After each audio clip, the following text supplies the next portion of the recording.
Hello from Stuart Lee at Famous Faces, and I'm delighted today to welcome a new face to our team, that of Nompu Siziba. She anchors On Point on SABC News Channel and also the Market Update with MoneyWeb on SAFM. We've got about 3 weeks until our next budget is due to be presented. So who more appropriate than Dr. Adrian Saville, who's the professor at Gibbs and also the CEO of Cannon Asset Managers. Take it away.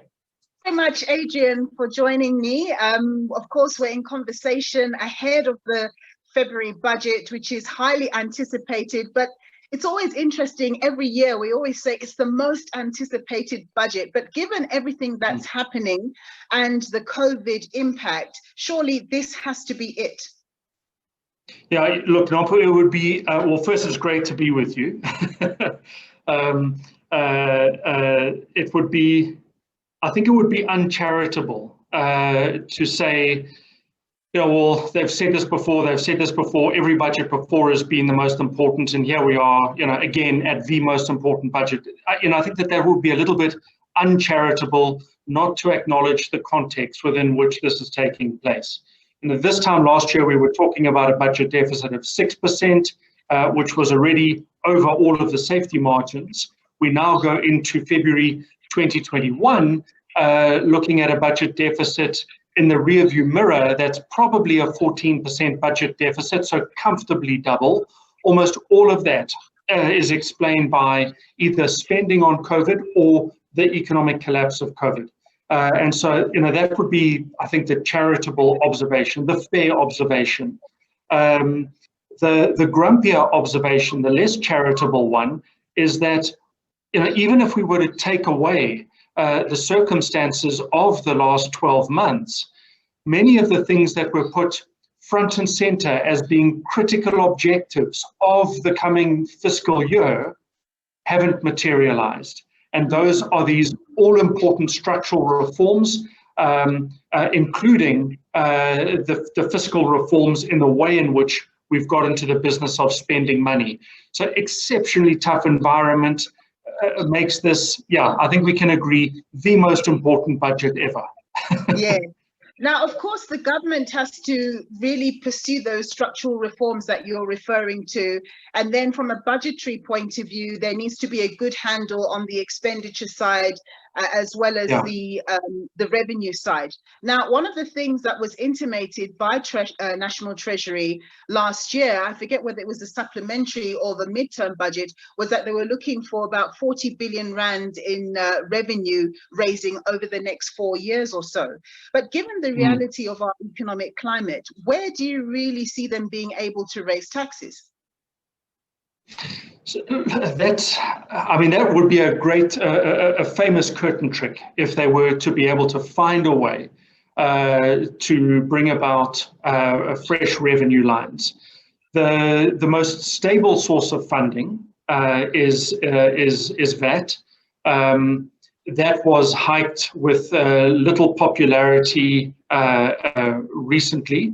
Hard to see them doing it again, given the level of household hardship, and that VAT is a regressive tax, that it's impacted on lowest and no income earners most.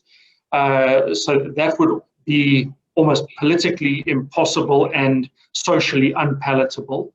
Personal income taxes, well, we know that unemployment has gone higher, as many as 2 million jobs lost. Most businesses, most companies are in the business of wage and salary freezes at best, if not reducing payroll. So that's not going to be an obvious way in which to bring about new tax revenue. Corporate taxes, there are pockets of the business environment where companies are in pretty good shape. Most obviously the mining and commodity businesses, and then those few sort of lonely industries where there have been moments of brilliance, digital delivery, etc.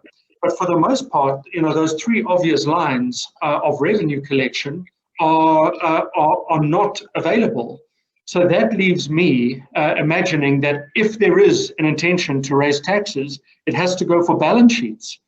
And the balance sheet line would either be going for prescribed assets, going for pension funds, or going for a wealth tax. Yeah, now the wealth tax issue, of course, that's come up very strongly because ironically, even though markets almost crashed in March of 2020, we've seen them come up very nicely, and the very wealthy get even wealthier.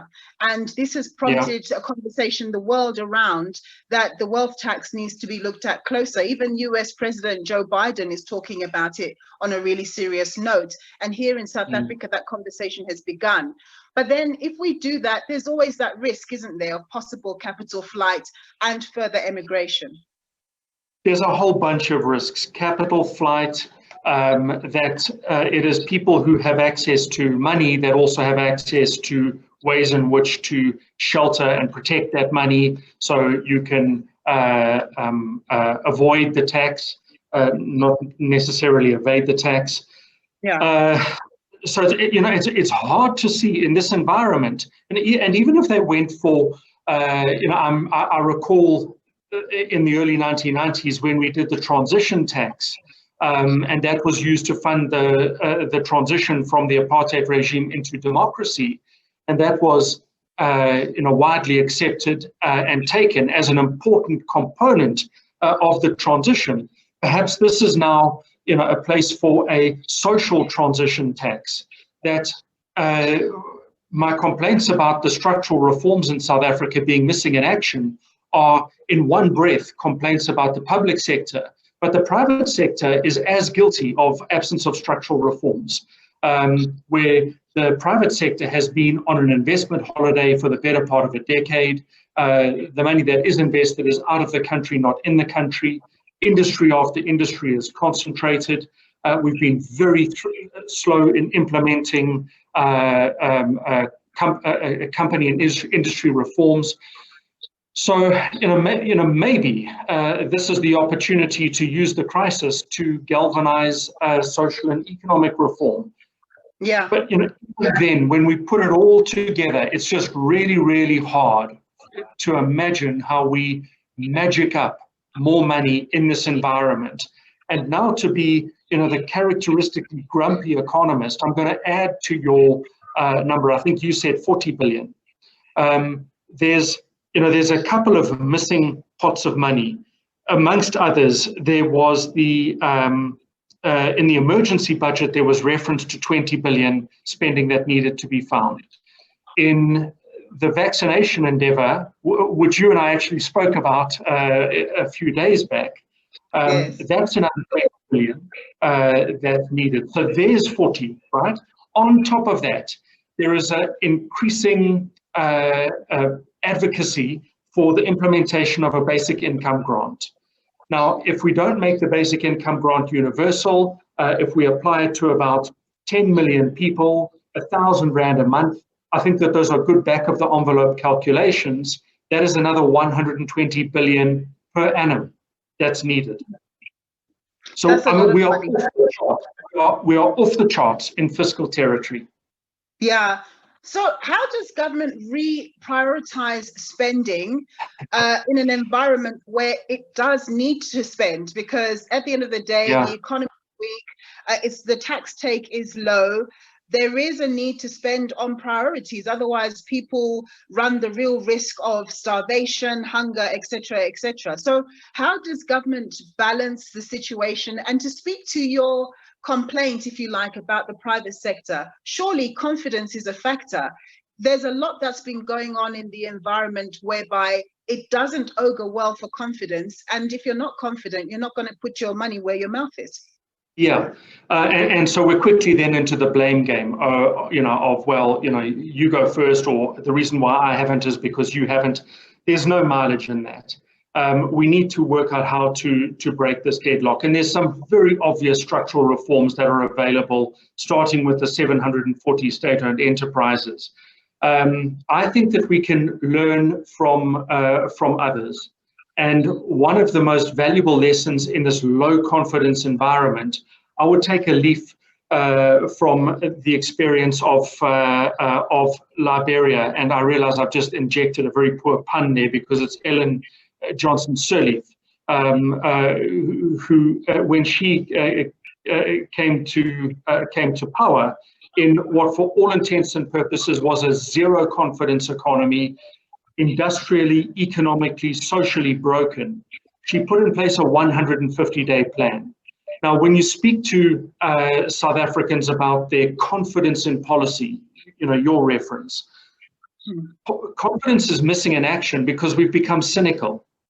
And what Ellen Johnson Sirleaf put in place was a 150-day plan. And she said, over the next 150 days, here is a small set of projects that I'm going to deliver to you. And these projects were admittedly modest, but they were implementable, they were deliverable, they were measurable, and you could evidence that you had delivered them in 150 days. And that's a first way that you start to turn the flywheel of confidence. Her success rate over those 150-day projects was a 74% success rate.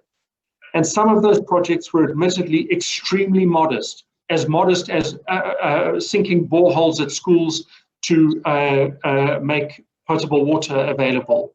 Now that's easily done in 150 days, but you can put it up on a national banner that says delivered.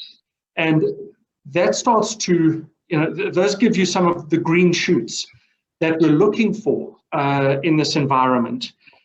There is no shortage of access to international capital. The IMF has shown us that. I think the real question is, do we have access to our own disciplines and austerity? And by austerity, I'm not necessarily saying that we stop spending, but that we stop spending on bad things. Or wasteful things. And our public sector wage bill really is a runaway train. So how do we deal with the public sector wage bill? More so because, of course, government signed on the dotted line with the unions in 2018 that indeed they would be paid over a 3-year period. And government has essentially reneged on the 2020 financial year agreement, and the unions aren't having it, and of course there's a whole legal story that's going on there. And given the fact that, there are a lot of political overtones to this issue, do you think that's a battle that the government is ultimately going to lose? And given that that's such a big factor in the fiscal dilemma that we're in, do you think it's only going to make things that much worse? If unions win this battle, ultimately it will be a very hollow victory. Because South Africa is on a path to fiscal default. It's only a matter of time. It's no longer might we default, it's when will we default on this path. So if the unions win that, it will be a hollow victory. It's already been tested in court. Courts have supported a government position. And I would imagine that if it comes down to the wire, if you don't have the money, you don't have the money. No court order can oblige you to pay money that you don't have. So we then get embroiled in an impossible legal battle. This really is a time for a social pact, and unions have to be part of that social pact.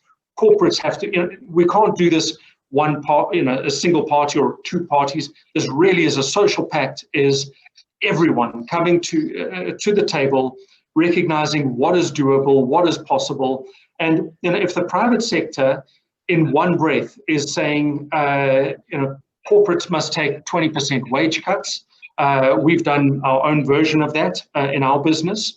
That allows companies to stay alive. It obliges you to then be robust in your fiscal contributions. The same types of quid pro quos. If you do this, we can do that.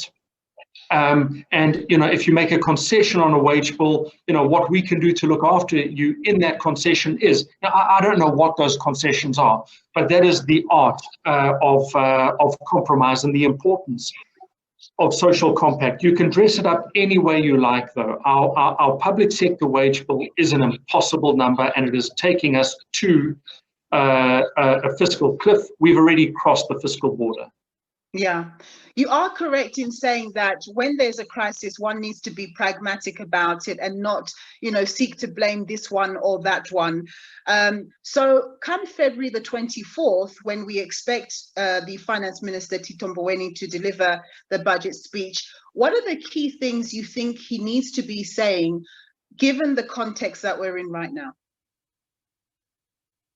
You know what I was told in a financial meeting once was never say a number and a date when you're committing to a forecast. Say one or the other. I hope the humor travels. But the reality is we are in a state of crisis. We are in economic crisis. We are in social crisis. Our unemployment numbers have gone stratospheric. Youth unemployment sits in excess of 60%. Our income inequality is the highest in the world. There is a fairly solid forecast that suggests it will take us the better part of 4 years to get this economy back to where it was at the end of 2019. Everything about that is unsustainable. And what we need is a commitment from government, from Treasury, in here is the number and here is the date.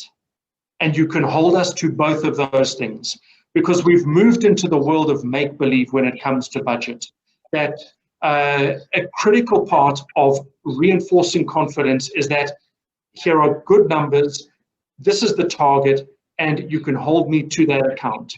I'm not allowed to miss my tax payment date. It can't be an approximate number. It's got to be an exact number and delivered by an exact date. Otherwise, there's all types of penalties. Why can that not be part of our social compact? That the public sector makes the exact same commitment. This is what we are going to do, and it'll be by such and such a date. And to me, those are important signals, early ways in which we can evidence this commitment to delivery. And I'm not a lonely voice in this. The ratings agencies have called South Africa out for a very, very long time for having fantastic plans but being absent in delivery. Adrian, we're going to leave it there. We could go on. There's so many issues to discuss. Adrian Saville, he's the CEO of Cannon Asset Managers and also an economist and a lecturer at Gibbs University.